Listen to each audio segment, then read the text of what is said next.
El viejo columpio de madera se movía suavemente en medio de la oscuridad. No había viento. Clara lo observaba desde la seguridad de su ventana, una rendija entre las cortinas pesadas de la casa heredada. El jardín, antes un lugar de risas infantiles, era ahora un pozo de sombras y susurros. Esa noche, sin embargo, el silencio era diferente. Era un silencio denso, como si el aire hubiera sido absorbido por algo, y en ese silencio, solo el chirrido rítmico del columpio.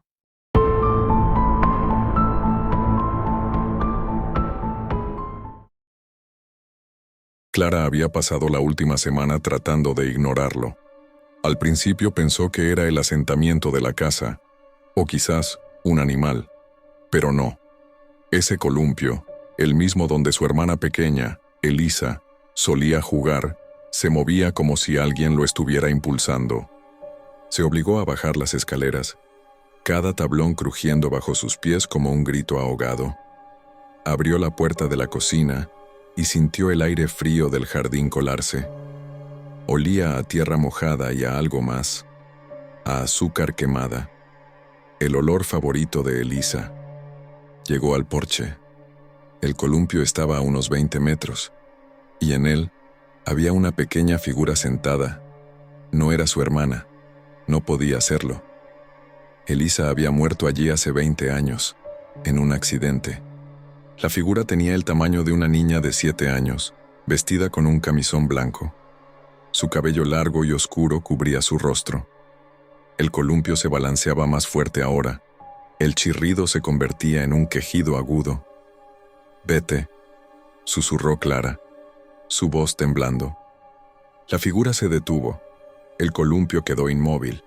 El silencio regresó, rompiéndose solo por el latido frenético del corazón de Clara. Lentamente, la figura levantó la cabeza.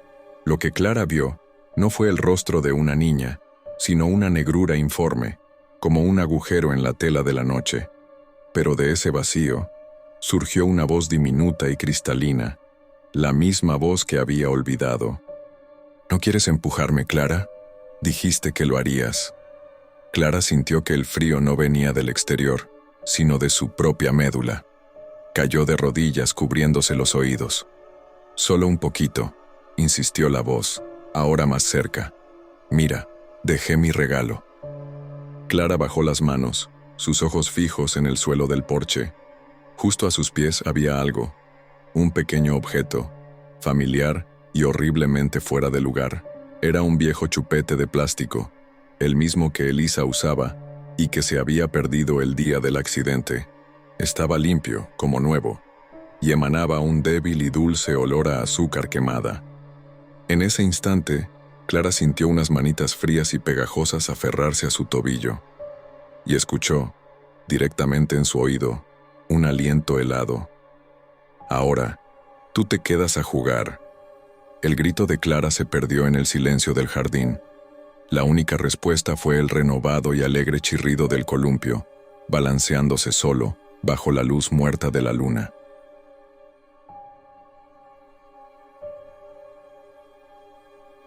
Elvira no era una mujer supersticiosa, pero la casa gótica la estaba poniendo a prueba.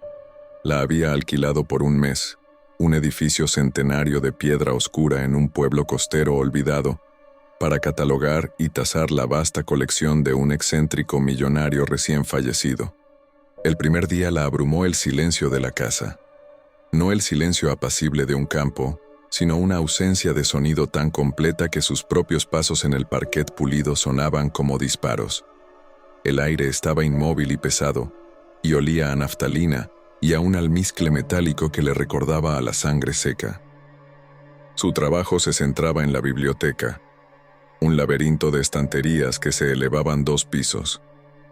El millonario, un tal señor Delacroix, había coleccionado objetos macabros, daguerrotipos de entierros victorianos, un relicario que supuestamente contenía el dedo momificado de un santo, y lo más perturbador, una colección de máscaras de cera.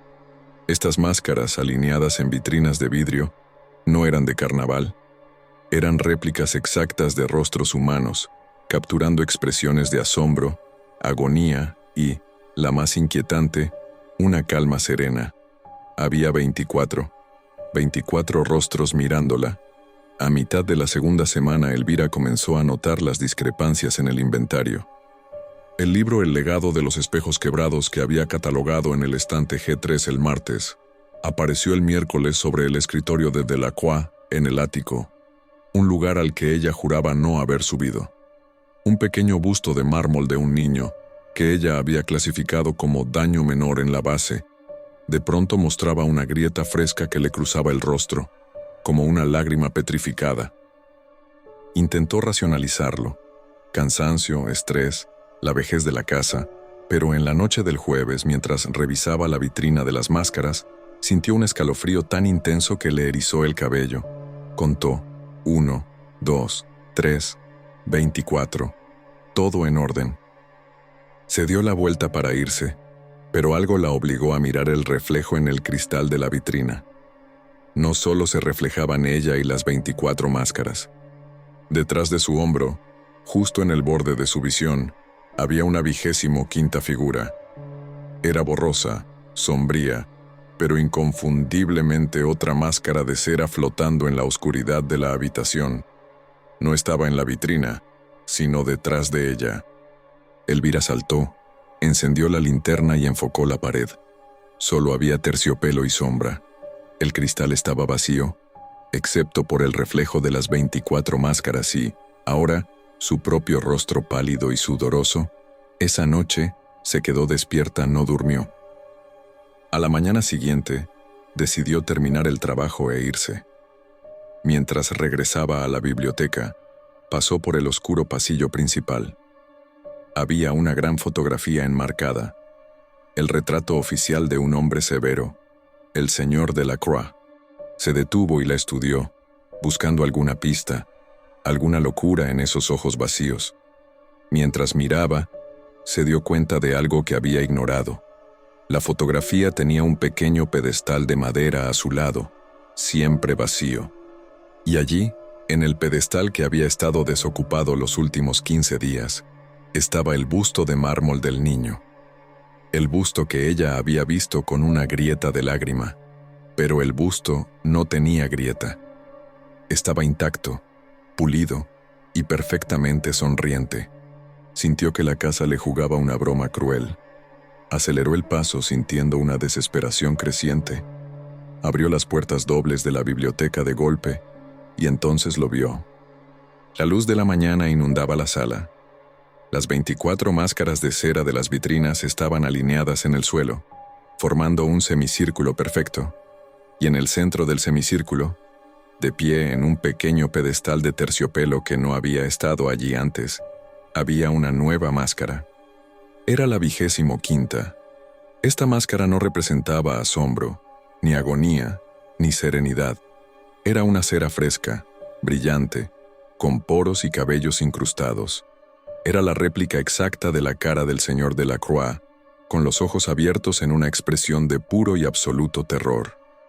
Elvira comenzó a retroceder lentamente, el miedo anudándole la garganta, sabiendo que ya no estaba inventariando una colección, sino lo que quedaba de las víctimas de Delacroix. Su mente corrió, buscando una explicación, una escapatoria. Sus ojos, al escanear la habitación, se posaron en la vitrina de vidrio ahora vacía, y fue entonces cuando notó el número, cuidadosamente grabado con un estilete en la base de la vitrina: 25. Ella había contado 24. Delacroix era la 25ª. Elvira sintió que sus propias facciones se tensaban en una expresión de horror. Intentó gritar, pero su boca se abrió en un mudo agujero de pánico, al igual que la máscara de Delacroix. En ese momento, la pesada puerta de madera de la biblioteca se cerró de golpe a sus espaldas. El estruendo resonó y fue seguido por el clic inconfundible del cerrojo. Elvira se giró para empujar, pero ya era tarde. En la biblioteca, el aire se había vuelto increíblemente frío. Un aroma a cera y a almizcle metálico la envolvió. Y desde el otro lado de la puerta, un chirrido lento y siseante comenzó a ascender por el pasillo. Un sonido áspero, Como un arrastre de seda sobre piedra, la figura ya no estaba en la biblioteca, se estaba moviendo en la casa. Elvira se quedó paralizada en el centro del semicírculo de cera, sabiendo que su rostro, crispado en ese horror final y sin voz, era lo único que faltaba en la colección. Y en el pasillo, el sonido se detuvo justo al otro lado de la puerta. Luego, un suave y dulce golpe en la madera como un nudillo, y una voz seca y cavernosa susurró a través de la llave. «El inventario, señorita. 26 está incompleto». Elvira ya no era Elvira, era la número 26, y el busto de mármol del niño en el pasillo sonrió.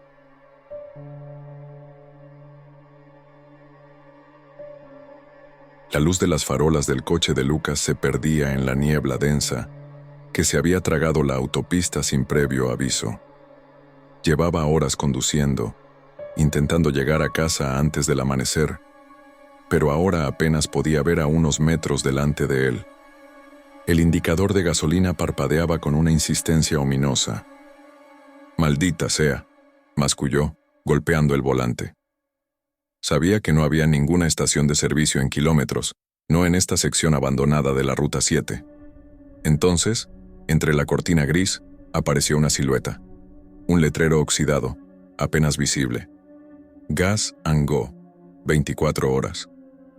Parecía una reliquia de otra época, con bombillas fundidas y pintura descolorida, pero era lo único que tenía. Lucas giró bruscamente, y el coche traqueteó por un camino de grava, deteniéndose frente a una gasolinera desierta. El edificio era una estructura baja y cuadrada, con ventanas oscuras que parecían ojos vacíos. Un solo poste de luz parpadeaba intermitentemente, bañando todo en una luz amarillenta y enfermiza. Bajó del coche, sintiendo el frío húmedo calar sus huesos. El silencio era casi absoluto, solo roto por el zumbido de los insectos atraídos por la luz y el goteo constante de una tubería oxidada. No había otros coches, ni señales de vida. Mientras se acercaba a la bomba, notó algo extraño. La manguera estaba allí, pero no había panel digital ni ranura para tarjeta. En su lugar, un viejo cartel escrito a mano decía: «Paga adentro. Toca el timbre». Lucas se dirigió a la puerta de la tienda. Una campana de latón colgaba sobre el umbral. La tocó. El sonido fue sorprendentemente débil, casi inaudible en la vasta quietud. Esperó. Nada. Tocó de nuevo, esta vez con más fuerza. El chirrido del metal oxidado se prolongó en el aire. Pasaron unos segundos interminables, y justo cuando estaba a punto de rendirse, una luz se encendió en el interior. Una figura apareció detrás del mostrador, tan repentinamente que Lucas dio un pequeño respingo. Era un hombre mayor, con el rostro hundido y una gorra de béisbol que le cubría la frente. Lo más llamativo eran sus ojos, grandes, vidriosos y de un extraño color blanco lechoso, como si hubiera estado ciego durante mucho tiempo, pero aún así miraban fijamente, de alguna manera, a Lucas. El hombre no dijo nada, solo ladeó la cabeza ligeramente y señaló un viejo surtidor con un dedo tembloroso. «¿Lleno, por favor?», preguntó Lucas, sintiéndose inexplicablemente incómodo. El viejo asintió lentamente y desapareció por una puerta lateral. Lucas regresó a su coche, sintiendo una punzada de ansiedad. La situación era extraña, demasiado silenciosa. Vio al hombre emerger del lateral del edificio, arrastrando los pies hacia el surtidor. Se movía con una lentitud antinatural, como si cada paso le costara un esfuerzo inmenso. Mientras el hombre ponía la manguera en el tanque, Lucas lo observó con más detalle. Su ropa, un mono de trabajo descolorido, estaba manchada de algo oscuro y espeso. Y luego vio sus manos. Las uñas eran largas y amarillentas, y sus dedos temblaban constantemente. Pero lo más inquietante fue lo que notó en su muñeca, asomando por debajo de la manga, una cadena de metal que parecía estar sujeta a algo. Lucas desvió la mirada, sintiéndose un intruso en un lugar donde claramente no debería estar. Sacó su teléfono, pero no había señal. Fantástico. Finalmente, el hombre terminó de llenar el tanque y se acercó a la ventanilla de Lucas. Volvió a señalar el surtidor con ese dedo huesudo. Lucas entendió que era el momento de pagar. ¿Cuánto es?, preguntó. El viejo no respondió con palabras. En cambio, levantó su mano derecha hacia la ventanilla, y en la palma de esa mano había algo que hizo que a Lucas se le helara la sangre. No era una mano normal. En lugar de la palma había un agujero cavernoso, un hueco de piel y carne faltante que revelaba los tendones y los huesos. Y justo en el centro de ese agujero, un ojo humano, intacto y húmedo, miraba fijamente a Lucas. El ojo era de un color azul verdoso y no era un ojo ciego. Parpadeó. El ojo de la palma de la mano miraba a Lucas, y luego se movió, como si el propio ojo estuviera escudriñando su rostro, su alma. Lucas retrocedió instintivamente, golpeándose la cabeza contra el reposacabezas. El hombre de la gorra no dijo nada. Solo mantuvo la mano extendida, el ojo parpadeando, esperando el pago. Lucas, en un estado de pánico que nunca había experimentado, sacó su cartera y arrojó todos los billetes que tenía sobre el salpicadero. «Toma. Todo. Quédate el cambio», balbuceó, sin apartar la mirada de ese ojo que parecía comprenderlo todo. El viejo recogió los billetes con su mano izquierda, lenta y metódicamente. El ojo en su otra palma nunca dejó de mirar a Lucas. Cuando terminó, guardó el dinero en el bolsillo de su mono. Luego, con la mano del ojo aún extendida, el hombre hizo un gesto hacia la carretera como indicando que Lucas debía irse. Lucas encendió el motor de un golpe, puso primera y salió disparado del lugar, dejando atrás un rastro de grava y la figura inmóvil del viejo. Miró por el espejo retrovisor mientras la estación de servicio se perdía en la niebla. El poste de luz seguía parpadeando, pero ahora parecía un faro macabro. Años después, la imagen del ojo en la palma de la mano atormentaría sus sueños. Nunca volvió a pasar por la Ruta 7.